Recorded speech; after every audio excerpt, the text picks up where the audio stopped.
Have you ever looked back at a relationship and realized the breakup didn't actually happen the day they left? It happened weeks earlier, maybe even months earlier. The truth is, some people leave emotionally long before they leave physically. And that's why certain heartbreaks feel so confusing. Because while you were still trying to fix things, they had already stopped choosing the relationship emotionally. You felt the distance, the slower replies, the colder energy, the conversations that suddenly felt empty. But you kept telling yourself, maybe they're just stressed. Maybe things will get better. Maybe I'm overthinking. And that's what makes this kind of heartbreak so painful. Because your heart noticed the disconnection long before your mind was ready to accept it. And later in this video, I'm going to explain the one emotional mistake that keeps people trapped in heartbreak for months after the breakup, even when the relationship is already over. Because the real reason some breakups hurt so deeply isn't because the person left suddenly. It's because you slowly watch the love disappear while still trying to save it. And if you've ever felt emotionally abandoned before the relationship officially ended, this video is for you. There's a specific kind of pain that comes from loving someone who is slowly becoming emotionally unavailable. At first, the changes are subtle. They stop asking how your day was. The affection becomes inconsistent. The excitement disappears. You begin feeling lonely, even while sitting right beside them. And deep down, something inside you notices it. But love has a strange way of making us hold on to hope longer than we should. So instead of accepting the emotional distance, you start trying harder. You communicate more. You become more patient. You give more energy, more understanding, more emotional labor. You convince yourself that if you just love them better, maybe the relationship will return to what it used to be. But slowly, the imbalance begins destroying you emotionally. Because you're fighting for connection while they're emotionally checking out. And the hardest part? Most people don't leave all at once. They leave in pieces. First emotionally, then mentally, then physically. And by the time the official breakup finally happens, you've already spent months grieving someone who is still technically there. That's why these breakups feel so traumatic. Because your nervous system has been living in emotional confusion for a long time. One day they act loving. The next day they feel distant. One moment they make you feel wanted. The next moment you feel invisible. That inconsistency creates emotional anxiety. And here's the scary part. Most people don't even realize emotional neglect is happening until the relationship finally ends. So you start overthinking everything. Did I say something wrong?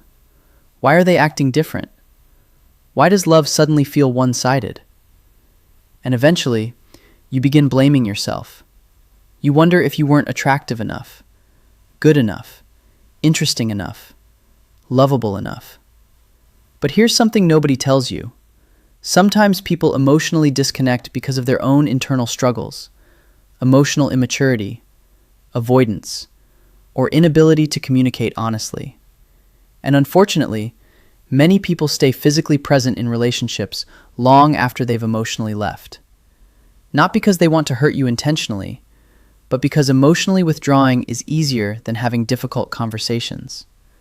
So instead of honesty, you receive confusion. Instead of clarity, you receive distance. And confusion is one of the most emotionally exhausting experiences a person can go through. Because closure feels impossible when the relationship slowly fades instead of clearly ending. And this brings me to the first secret most people learn too late. Secret number 1. The breakup officially ends later than the emotional disconnection begins. Most heartbreak doesn't start on breakup day. Heartbreak starts the moment communication becomes forced. Emotional safety disappears. Affection becomes inconsistent, and effort stops being mutual. That's when emotional grief quietly begins. But because there's no official ending yet, you stay hopeful. And hope can sometimes keep people trapped in emotional pain much longer than necessary. But the biggest mistake happens next, and this is the part that quietly destroys people emotionally. Secret number 2. You cannot fix a relationship alone. One of the biggest emotional mistakes people make is believing that more effort will save a one-sided relationship. So they overgive, over-explain, over-sacrifice, and overextend themselves emotionally. But relationships only survive when two people are emotionally invested.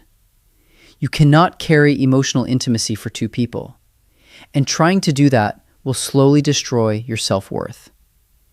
Because eventually, you start measuring your value based on someone else's inconsistency. Secret number 3. Emotional neglect changes how you see yourself. This is why heartbreak affects more than just your emotions. It affects your confidence. When someone slowly stops choosing you emotionally, you begin questioning your identity. You start asking, why wasn't I enough? What changed? Why did they stop loving me? But listen carefully. Someone's inability to emotionally show up consistently is not proof that you are unlovable. Read that again. Their inconsistency is not your inadequacy. And the moment you truly understand that, healing begins differently. Secret number 4. Healing starts when you stop romanticizing emotional neglect. Because sometimes we don't miss the actual relationship. We miss the memories, the potential, the future we imagined, and the version of the person we hoped they would become. But healing requires honesty. Real love should not constantly leave you anxious. Real love should not make you beg for emotional presence. Real love should not make you feel emotionally abandoned while still in the relationship. You deserve consistency. You deserve effort. You deserve emotional safety. You deserve peace. And the moment you stop chasing people who emotionally stop choosing you, you begin returning to yourself. And what happens after the breakup is even more dangerous. Because if you're not careful, heartbreak can slowly convince you that losing yourself is the price of being loved. But one day, you'll realize something powerful. The breakup did not destroy you. It revealed what was already emotionally draining you. It revealed how much of yourself you were abandoning just to keep someone else from leaving. And slowly, you'll stop checking their social media. You'll stop replaying old conversations. You'll stop blaming yourself for someone else's emotional absence. And instead of asking, why did they stop loving me? You'll begin asking, why did I keep abandoning myself, trying to earn love that no longer felt safe? That question changes everything.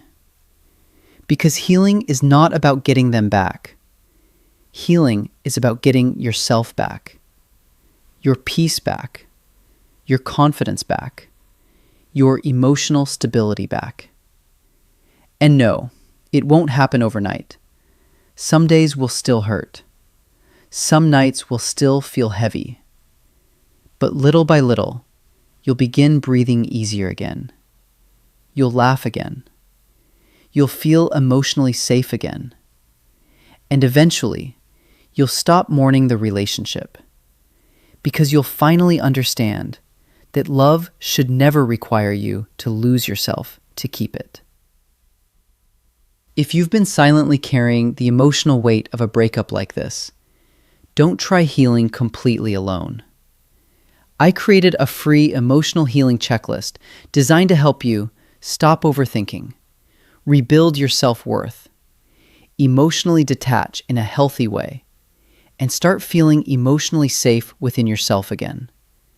The link is in the description below. And if this channel helps you feel emotionally understood, subscribe. Because here, we talk honestly about heartbreak, healing, emotional